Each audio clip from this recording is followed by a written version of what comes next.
Okay, this will be a challenging one. Let's see if we can make it come up a treat.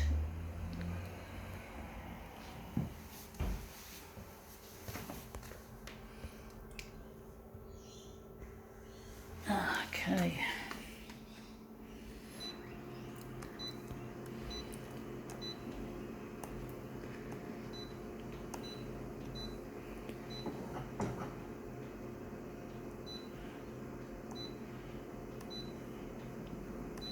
.360 by 360. The nerds will inherit the copier world. Oh yeah. Bring it on, folks. Bring it on.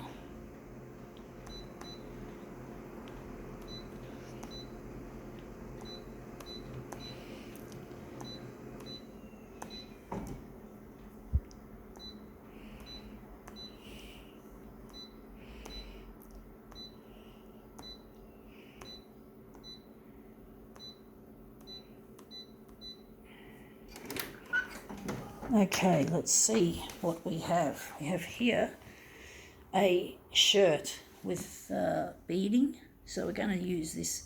Use this side. I'm just going to fold the shirt in half to make it easier to deal with. I'll just having some bad camera work here, folks. Going to try. I'm wondering if this is going to be the good side to work with. Camera's upside down. There we go. So I'm wondering how we're going to carry this one out. Sorry. I've got to make sure that I don't lose my features. I just pressed a button with my camera hand finger. We're going to just somehow work out how this is going to go on. We're going to make it this way, folks. I do think. So this is a little bit tricky. Not the way I was planning it. I was planning it in my head. Let's see if we can make it come up a treat. Silly. Bit silly. Let's see how we go.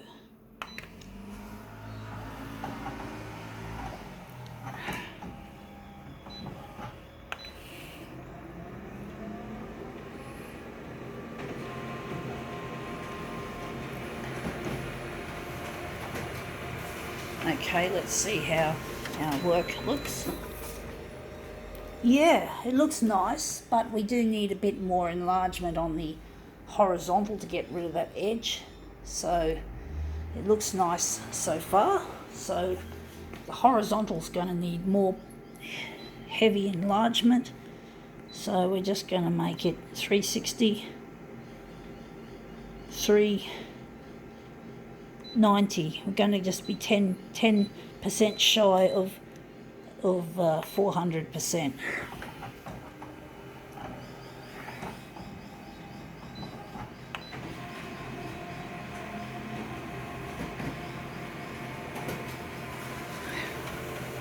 Okay, out it comes. Yeah, that looks better, but we still have a little bit of that unwanted bit. So we're going to get rid of that. Maybe we can lift it up a bit as well. Maybe not. So we're just going to enlarge that out further. So I think we're going to go like 400%. Here is also, if we enlarge a bit on the vertical, we could also get rid of some of that as well. 370. And maybe we could lift it up a bit, just a little bit.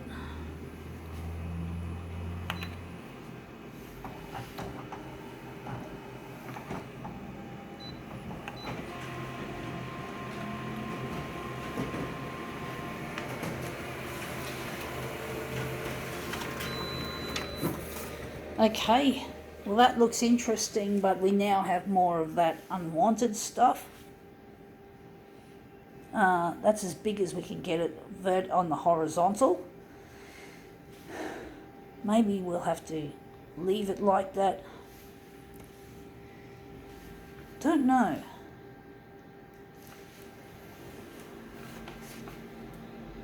maybe we can just go to the enlargement and go full blast. We're going to go 400 by 400 this time and see what happens.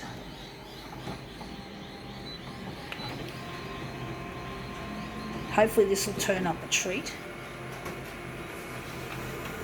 This is a difficult one.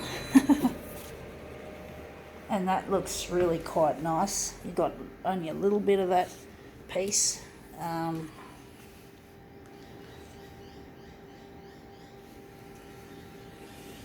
Wondering if we're going to just simply, what are we going to do with this?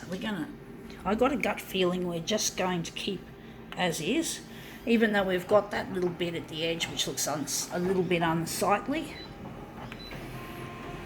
I've done some pretty heavy duty prolongated demos today. I don't want to make too many of them today if I can avoid it, but at the same time I still got to produce quality work, and it's really a difficult balance because sometimes you spend a lot of time trying to make something work and it just keeps going on and on and on, and sometimes you don't even find the solution. But you know, that's the thing about what I do, is that there's not always a right or a wrong, and there's not always a solution. Sometimes things are just so difficult to make look good on the photocopier. That's just it, because the things I photocopy are not typically designed, are not actually almost 100% of the stuff that I photocopy was never designed for this. I mean, I don't think, there can't be. Photocopier art is an underground movement. It's a movement that has only just a small cult following. It's not like painting and drawing and all that sort of stuff. It's hugely underground, and you don't see, even when you go to YouTube, you don't find much on it. You know, there's not much on it, and there's not many videos that I feel like I'm alone in this, because I seem to be the one that has created most of the videos on this topic. No one else has done it. I know some other toner heads, and even they don't make these strange videos that I make. Anyway, that looks quite interesting. I think now we can call it quits.